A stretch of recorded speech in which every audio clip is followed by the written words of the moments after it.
Thank you so much, Len, and it's great to be here. Definitely NIAA is a wonderful conference. This is my second time attending, but especially when it's close to home, you know, a couple of miles from the office, that makes it even much more enriched and easier. As a interesting day today, in fact, it was back-to-back over lunch. We had on the Columbus Council on World Affairs had its annual inaugural lunch on, which, you know, I hopped on a couple of blocks. Usually it does not happen that way. I'm either on Qatar or Brazil or East Africa. So thank you so much, Len, for the wonderful introduction. And again, happy to see many of you. So as my role being the executive director in One Health at Ohio State, but also we do various global work. My own background as a veterinarian as well as a food safety researcher, really that interfaces with One Health. So I would like to share with you some thoughts here in terms of, you know, global food systems. This is from the Food and Agricultural Organization, you know, a few years ago report, and there has been, you know, annual or every 5 years there are forecasts of the food and agriculture in the future. But this is a very telling story to me. If you can see it, as the world population grows, the need for you know, increased and highly efficient food production is inevitable. And many of you don't want to preach to the choir, but with all this defined planet size we have on Earth, it is a much more efficient way of producing is critical, right? And there are so many things that we do in terms of whether it is average daily gain and feed efficiency, the use of antibiotics, which we'll revisit, and I'm sure many speakers will revisit. There are many ways of efficient food animal production systems being practiced globally. But that also comes as a consequence from human health, animal health, the environmental health standpoints that we will review a little bit. So this graph, unfortunately the slide is too small here, but you can see on the left-hand side, the world population forecast itself. Currently, more than 7 billion of us are in this planet, right? In about 30 years, 3 decades, we will be, in a very conservative way, about 9.6 billion of us.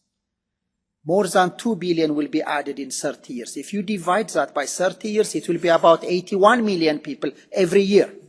If you divide that by 365, it will be every day this planet is adding 219,000 people on average. This is the conservative estimate. In fact, in a worst case scenario, we will be, you know, more than 25 billion by 2019 or 2100. But the planet is really, you know, facing an unprecedented population growth. There is no doubt about that. With that, the consumption of animal products is tremendously high. And FAO's report forecast 2030-50 shows that. So what does that mean? So that's you know, the increasing population, the increasing demand for animal protein, coupled with, you know, the increasing developing countries, and the middle class is becoming much more richer. The need for animal source of food is huge. Here is another graph. It's a little bit old, but within a 50 years period, you can see a number of developing countries, China, Brazil, India, many in Asia and some in sub-Saharan Africa, as well as some European countries. The demand for animal protein is so huge as compared to 50 years ago. So the role of animal, you know, agriculture generally, whether it's from productivity, husbandry, health, is extremely very high. Of course, it's been said quite a bit this morning, so it's a very nice talks that I was able to attend.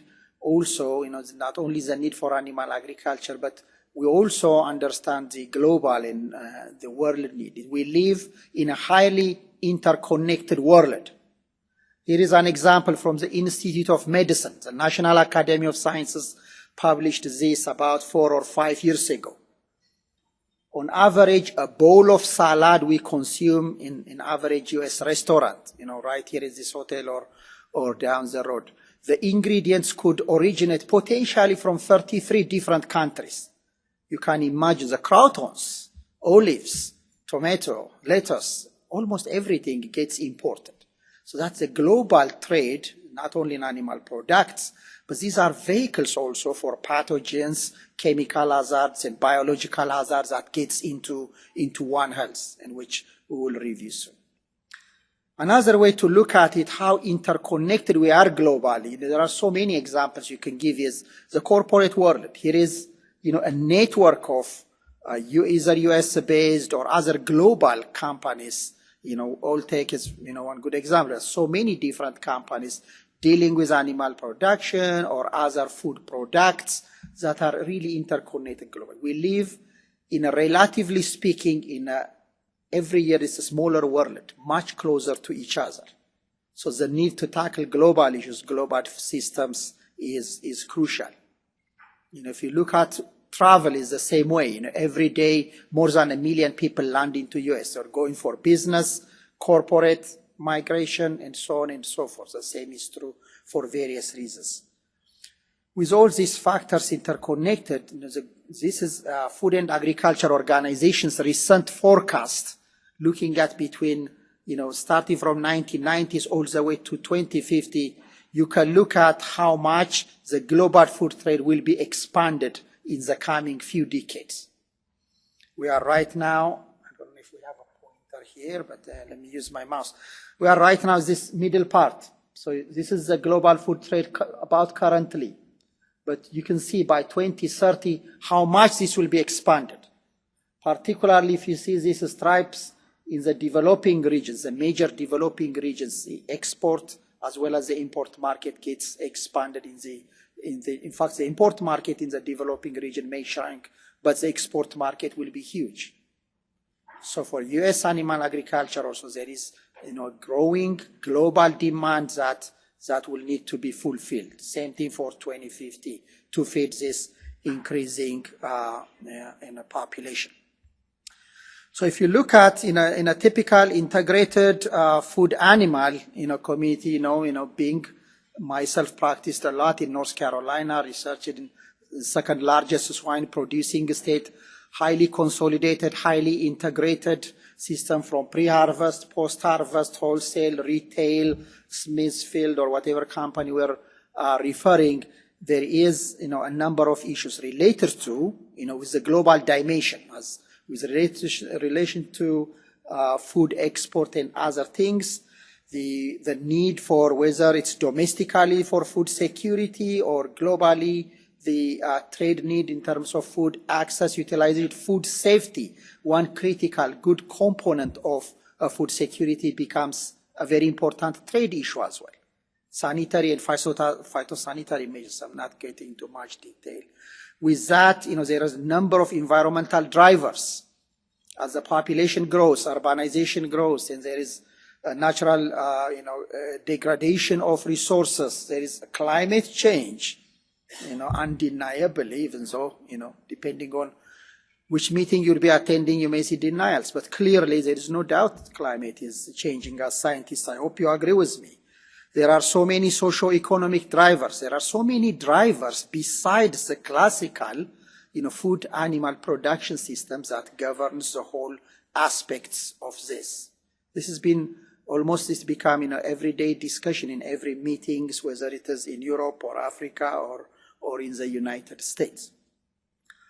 So when it comes to specifically health-related issues in animal health and human health, which I will be emphasizing, I was giving you much of a background, there are three components we deal with.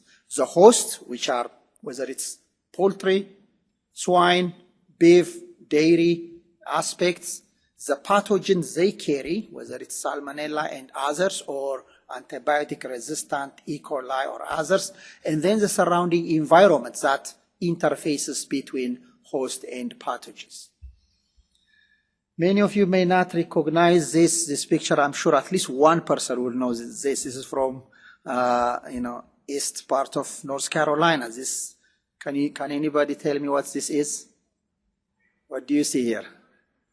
Hurricane Floyd, I think it was 2000. I think most meetings when I present, nobody would know, but Lane, I knew you would know it. And Hurricane Floyd, and with all east part of North Carolina being flooded after that hurricane event, I think it was 99 or 2000, the finishing barns of swine flooded all the way to the roof. You see water surrounding the finishing barns, and some dead, some live pigs hanging over the roof of these finishing barns. What does that mean to the surrounding environment? Southeast part of North Carolina with Morehead City and a natural forest here. There's lots of crop agriculture. There's lots of shellfish sanitation programs. You can look at this macro event of an environment happening in a few days. How much catastrophic could it be in that region? In fact, many of us did quite a bit of study at NC State at the time. So with the host pathogen environment being an important factor, I'll be focusing lots of emphasis in the One Health world. It has been given especially on the infectious agent. You hear a lot, zoonotic disease and so on. However, from One Health standpoint, we also have to focus a lot on the host aspects. There are a number of environmental stressors that disrupts behavior, disrupts immunity, disrupts physiology, that affects the productivity, profit, and then, of course, many other factors. So as part of Global One Health, I can give you different examples, whether it's zoonotic diseases, chemical hazards, rabies, communicable disease, but one that you would hear a lot, I'm sure, in these 3 days, but also globally, is antimicrobial resistance, a major complex issue at the interface of human health, animal health, and environment. A good model for One Health as well, however, a major global health challenge currently. So I will go a little bit further into detail, trying to discuss the role of food animal production systems in this category. What do we say and what can we do about it? Antimicrobial resistance, AMR in short, is a complex issue and requires a complex solution. This complex graph I'm not going to detail, but it's been developed in 1977 by Linton et al. There is a food animal component, a lot. We use antibiotics and it's needed necessarily, and we'll go over that in detail. But there is a human health component, whether it's in hospitals, communities, at home, we use lots of antibiotics. And there are a number of indirect pathways between animals and humans that connects, whether it's through aquaculture use of antibiotics, whether wildlife getting it indirectly between animals and humans, whether the use in plants. In fact, there is a good amount of antibiotics used in fruits and vegetables, particularly fruits. Oxytetracycline, that's used in orange trees in Florida. And many people would not know that the use of antibiotics in horticulture, aminoglycosides, tetracycline, and few others are used in horticulture production as well, that imposes selective pressure. Often in plants they are labeled as pesticides, so it's not on the radar screen of discussing antibiotics, but actual antibiotics that are used in animals and humans are also used in horticulture. Antibiotic resistance is not a new phenomenon, however. I have to tell you, before we, Homo sapiens, humans, started using antibiotics for clinical purposes, already there were antimicrobial resistance existing in the environment. This paper in Nature from Abraham and Chain, I remember I got it from North Carolina when I did my PhD, is really telling a story. Penicillinase was already there before we started using penicillin. However, the use of antibiotics or collectively antimicrobials in human medicine, for prophylactic purposes, travelers diarrhea, our university health office, gave me a few times ciprofloxacin. When I travel to Africa, in case if you have diarrhea, just pop this in. There is lots of, indiscriminate use of antibiotics globally. In fact, relatively well regulated in the developed world, in the U.S. and particularly Europeans, but especially in developing region, Asia, lots of indiscriminate use of different class of antibiotics. In sub-Saharan Africa, the same way, Latin America. But the selective pressure, even though resistance factors were present, the selective pressure, when we use antibiotics for any purpose, as you know well, in animal production, we use it for growth promotion, for prophylactic purpose, as well as therapeutic. That selective pressure, a simple concept, but a very important driver for where we are today. When you use antibiotics, you use it more in darker blue shade here. It gets rid of the susceptible, the majority, nice, relatively better bacteria. But what does that mean? In reverse, it gives a chance for the resistant ones to flourish.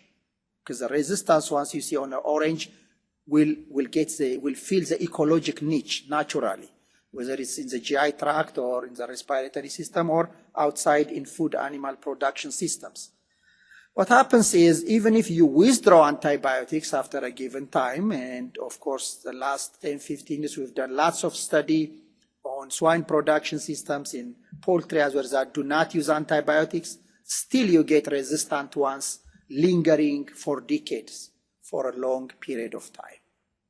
And there are different explanations for that. There is no one-size-fits-all explanation, but some of the things we found is the co-selective pressures, the use of other things, the use of copper, zinc, also necessary in animal production.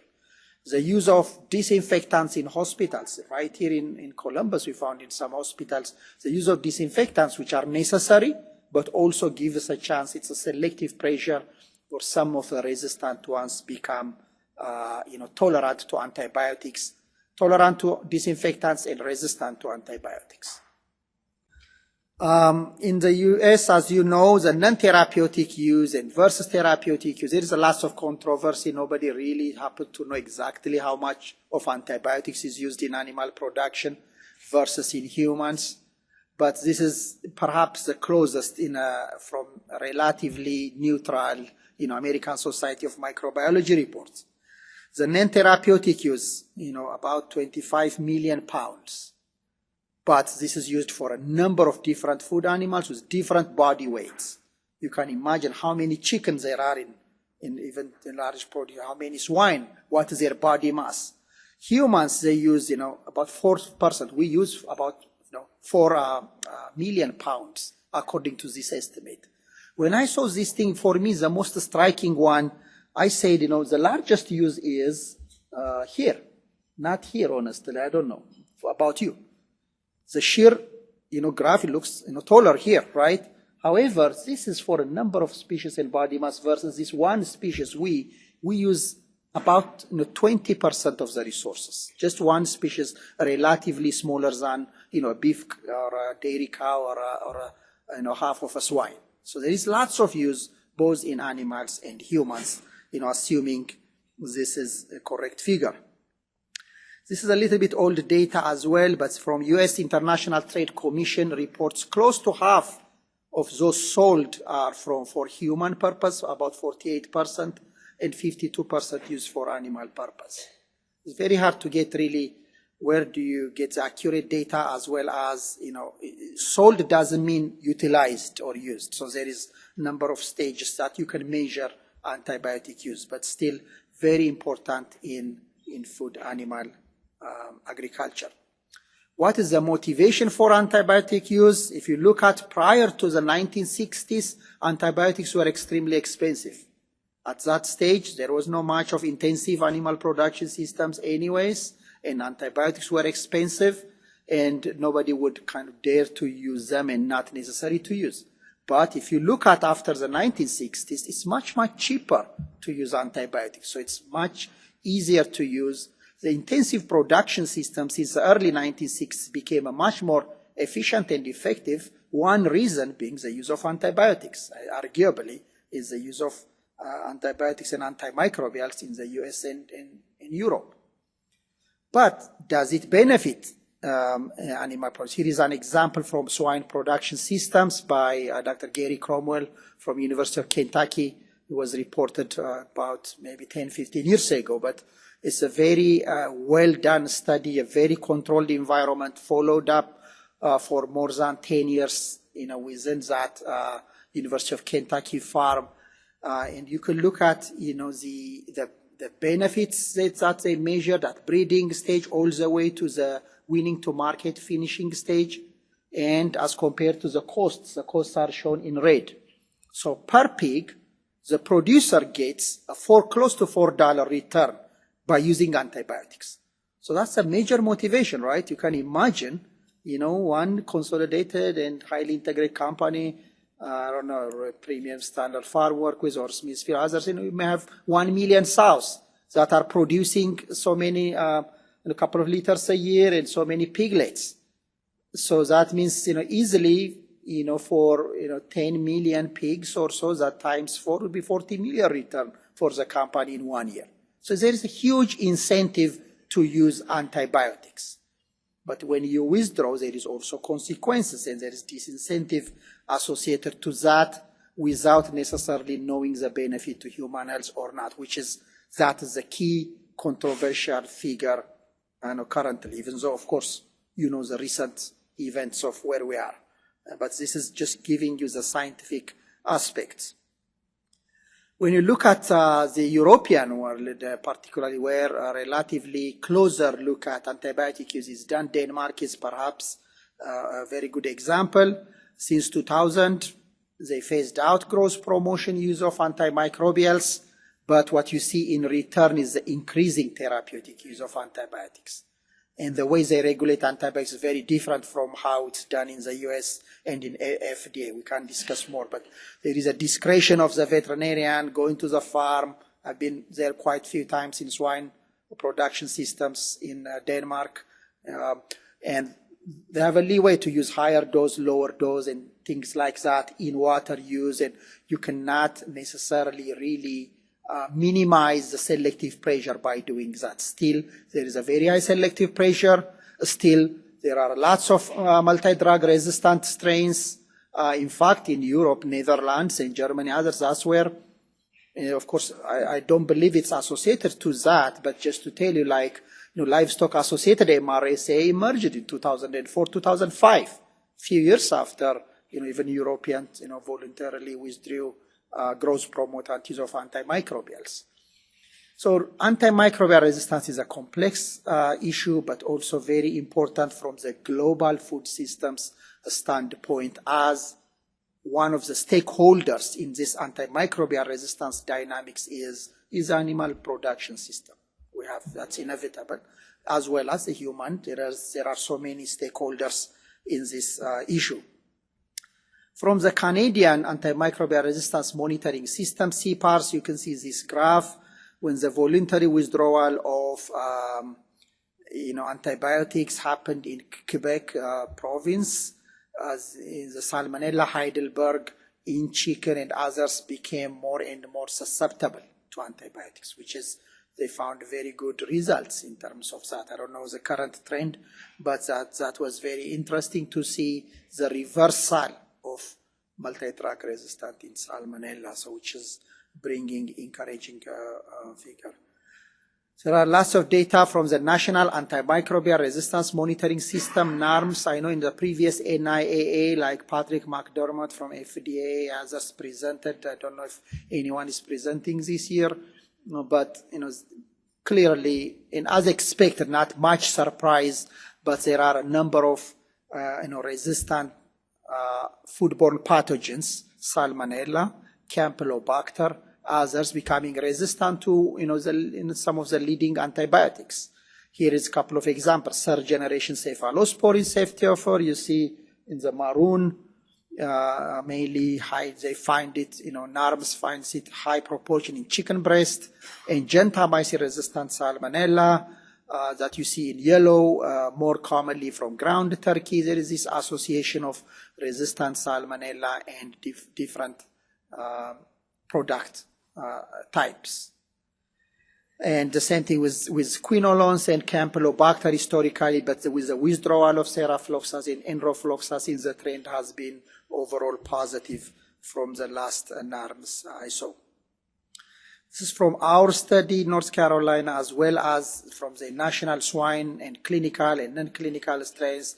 Overall, the bugs, the Salmonella carried by, whether it's swine or chicken, different food animals and humans are closely similar in nature. And that's because they are foodborne pathogens. It's not a big surprise. But they also, not only being foodborne pathogens, they carry this antibiotic resistance genes that becomes a problem mainly to humans rather than, we get like Salmonella typhimurium, the second one you see in our study, about 25% of the pigs carry it, but they carry it happily. They're not sick or anything in most cases. But once they get to finishing, transport, slaughter, in fact, transport, when they are stressed, they start shedding lots of Salmonella. When they're stressed and Salmonella shedding is associated.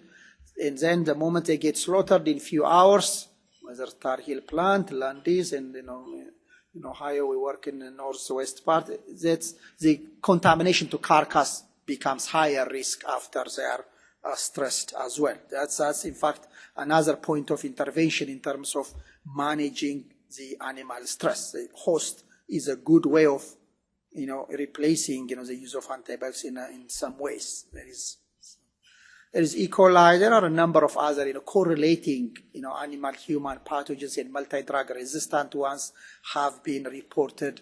So many publications. I think we have more than enough publications published by so many of us.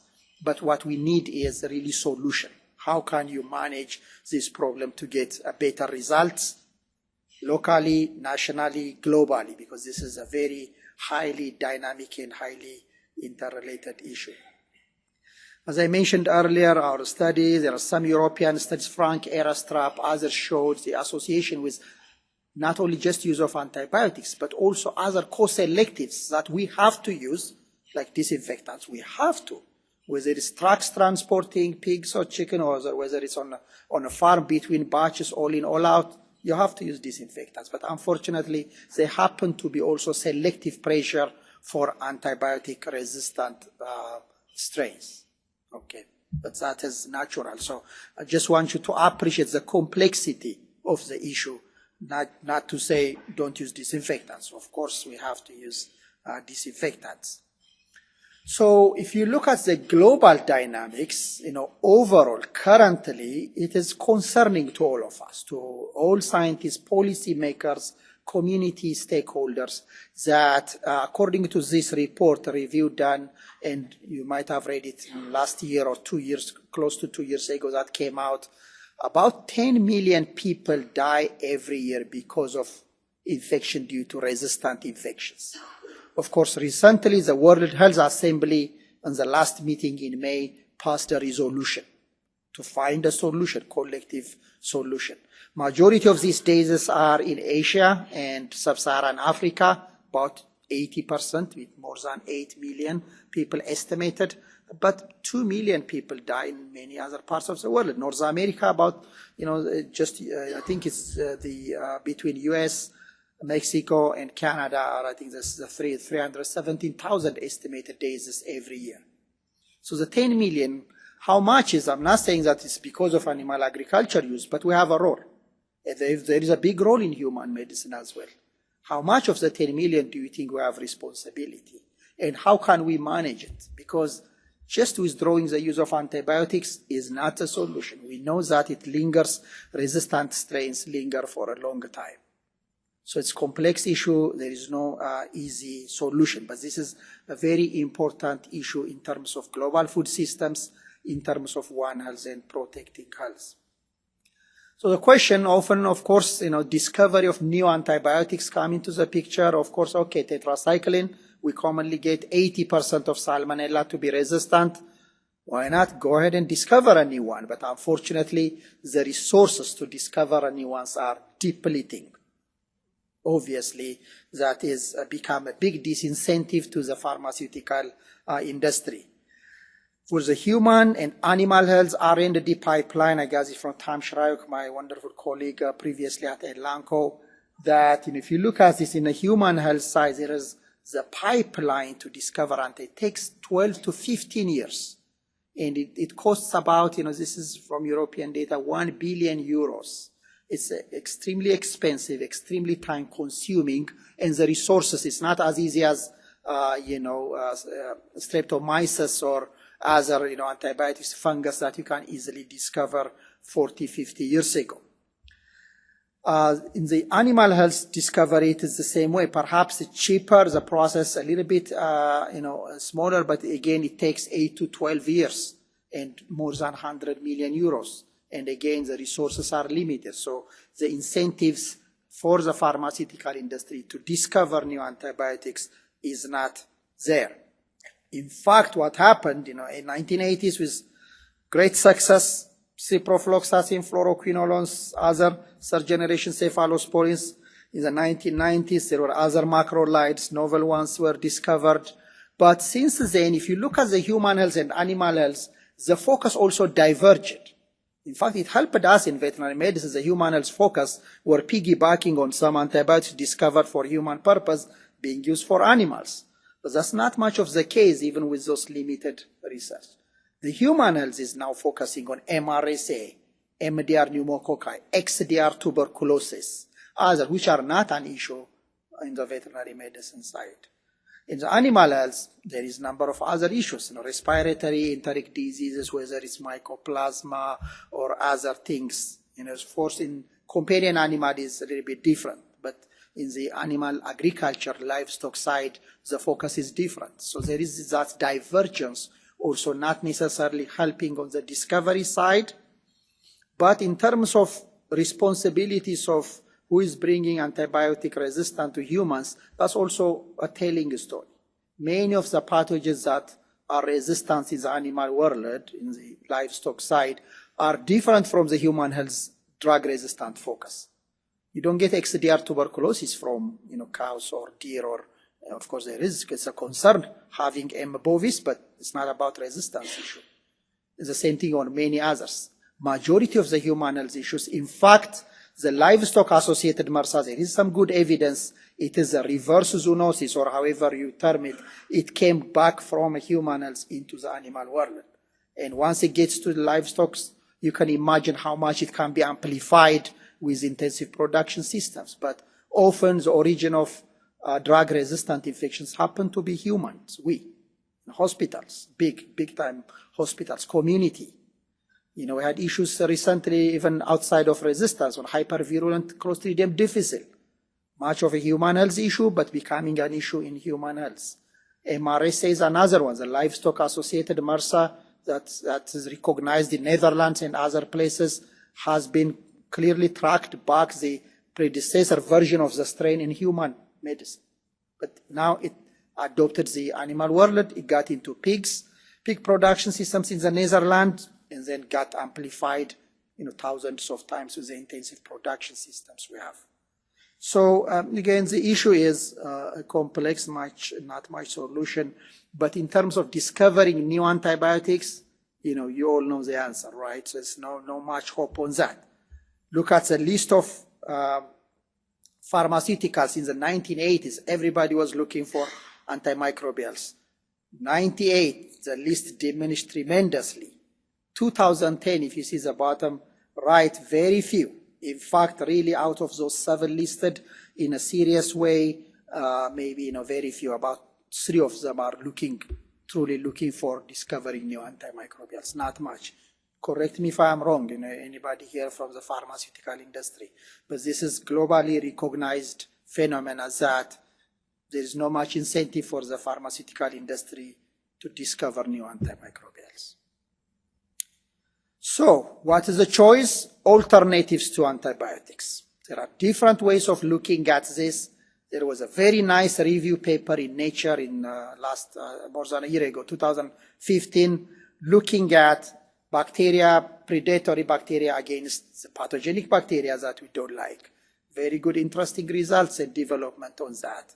Neutralizing factors, bacteriophages, the phage virus that infect bacteria. There are quite a bit companies, in fact, right now they are using it more for post-harvest purposes, intralytics, others, that using phage viruses to get rid of the pathogenic ones on produce and others. How can we use that into the GI tract of animals? And that's very important research being investigated. The use of metals, to some extent there is success, but metals also work against resistance because they could be co-selectives, being a selective agent for driving antimicrobial resistance. Immunostimulatory peptides, that has been promising. There are other categories, plant alkaloids. I will show you a little bit from a recent study and so on and so forth. But that alternative to antibiotics is very important. In my opinion, there has been an increasing interest is how do we reverse that stress I showed you earlier, impaired behavior, impaired immunity and physiology of the animals to get to reverse that into a normal immunity and others. How do you relieve stress in food animals? There are so many things that we can do that would still benefit productivity, whereas reducing pathogen and antibiotic resistant strains. That is, I think, needs to be important focus on food animals from focusing on host standpoint. What I showed you so far is the pathogen being Salmonella resistant, Salmonella being tetracycline resistant, or E. coli, Campylobacter. But what about the host? Are we giving enough emphasis on the host?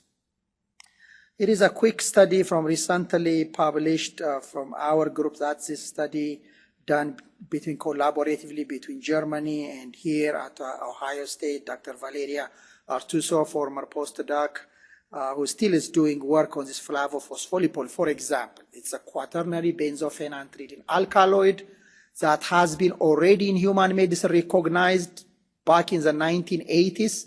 I think Colgate used it as anti-inflammatory in toothpaste. But that anti-inflammatory behavior can also help animals in the GI tract. So this has been a very interesting study Valeria has been working on, because it reduces inflammation. It also reduces stress cortisol level in swine production systems. When cortisol level in pigs are reduced, especially transitioning whether it's from nursery to finishing or from finishing to slaughter, when you reduce cortisol level, that parallels reduction in Salmonella shedding. That has been shown by us, has been shown by Belgium investigators, Vergers, and others. It's USDA, ARS has done quite a bit of work at Iowa State as well and other places. And it improves the gut integrity. We did work with Adam Moser at North Carolina State University, looking at the transepithelial resistance, lots of benefits using this kind of non-antibiotic products, but targeting the host. By making the host better, they can fend off the infectious agents better and become less resistant. So from this study, here is a quick one of wonderful studies now published already 2015 in a controlled intervention trial we did here in Ohio, looking at following cohorts of pigs from the early nursery all the way to the finishing, and using different levels of higher, lower dose of this plant alkaloid, and then the controls you see in white, not using anything. And then transported day 28, transported the pigs to slaughter 45 miles from Western Branch to Columbus to the university slaughterhouse. The pigs are stressed. Immediately you see the cortisol level goes up in the control group as compared to those that are, using this plant alkaloid. Clearly, it has been shown in human medicine as Colgate, others, anti-inflammatory. We saw almost parallel results in terms of the pig GI tract, in terms of, reducing the stress in pigs, the gut integrity gets improved, and so on. And the Salmonella shedding also got better. The last 2 days where they were transported and remarked to slaughter, the Salmonella shedding was higher as compared to the other time. So this is not, I'm not going to present to you more in detail of this study, but it's published already, you can read it. But more interestingly is the focus on the host aspects. How can we do immunomodulatory, anti-inflammatory, other things that does not result in resistance of the pathogen? I think that is, would help us manage the problem. So before I wrap up, I just want to tell you a few words in terms of the Global Action Plan on Antimicrobial Resistance. World Health Organization gave it a huge attention, but also the Food and Agriculture Organization, the OIE,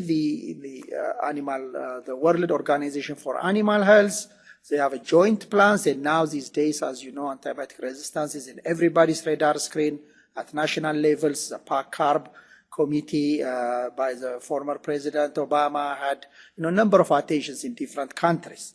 From World Health Assembly, in fact, now the resolution is past 2016, but 2015, there are 5 areas that they recommended the member countries to focus to manage antimicrobial resistance problem. Awareness, understanding, very important aspect.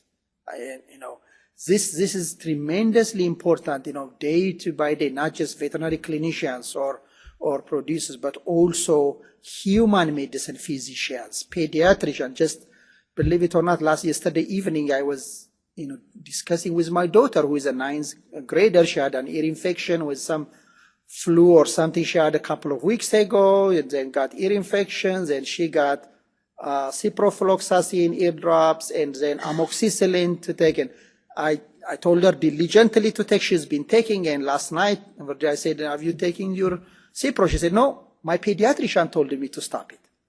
I could not believe it. It's in the middle of the game. I didn't know I don't think there's a physician in this room, but there is no way you would stop. I told her, she said, I'm a family, I'm a veterinarian, what do I know, right?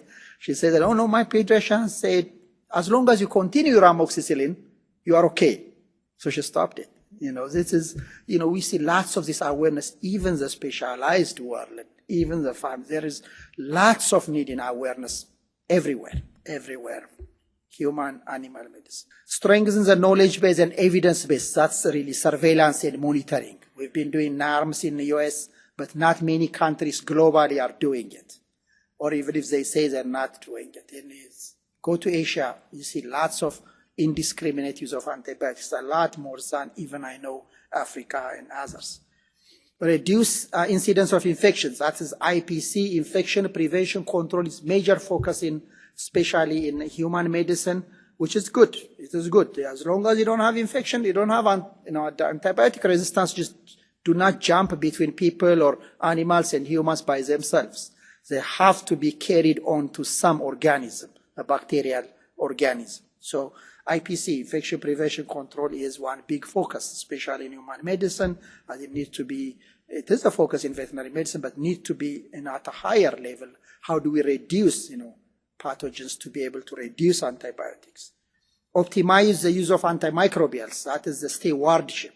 Again, on human side, there is a momentum, but one of the things we do in our One Health program, our physician groups, veterinarians, there are nurses involved in this. As a group, we have antibiotic stewardship program, both in animal as well as in human medicine purposes.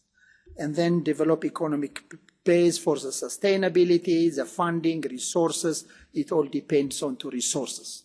All of these, I believe, are important areas. There is no specific thing that, by doing this, you will cut down 50% of, Cipro-resistant Campylobacter, but collectively, they could have good impact. In terms of global food systems, one of the things a group of global partners, including myself, we do with FDA, is a global surveillance of multi-drug resistant organisms. We focus initially on Salmonella. The future is to broaden it to others. Like you can see, we started with 1,000 multi-drug resistant Salmonella project. Center for Food Safety Applied Nutrition does the sequencing. We have a number of partners. Mainly we focus on those countries that we have an import interest for. United States, Brazil, Mexico, Thailand are the 3 top. We have a number of some other sub-Saharan African countries. Ethiopia, we have our own Global One Health office branch in Ethiopia, and we work with Kenya, we work with Tanzania, and U.S. isolates as well. It's very interesting to see this whole genome sequencing data from these multiple countries and trying to understand the dynamics of similarities, differences, what kind of resistance, where. That will be very helpful information in making decisions in the future. We do a number of global knowledge sharing in our Global One Health program. You see some highlights there. We have a number of different country partners It's not only for antibiotic resistance, but on foodborne pathogens. We have a number of projects, including some of them are viral pathogens, parasitic pathogens, as well as Salmonella, Campylobacter, some vector-borne pathogens. We have this consortium, the International Consortium on Pathogens, Human-Animal Interface.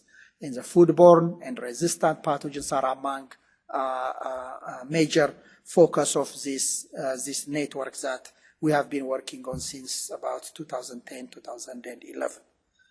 In fact, I don't want to take your time to advertise this, but we have a Congress coming up in November 2017. It will be in Doha, Qatar, bringing in the developed and developing countries into this to discuss a number of issues, including antimicrobial resistance and food safety. So thank you so much for your attention.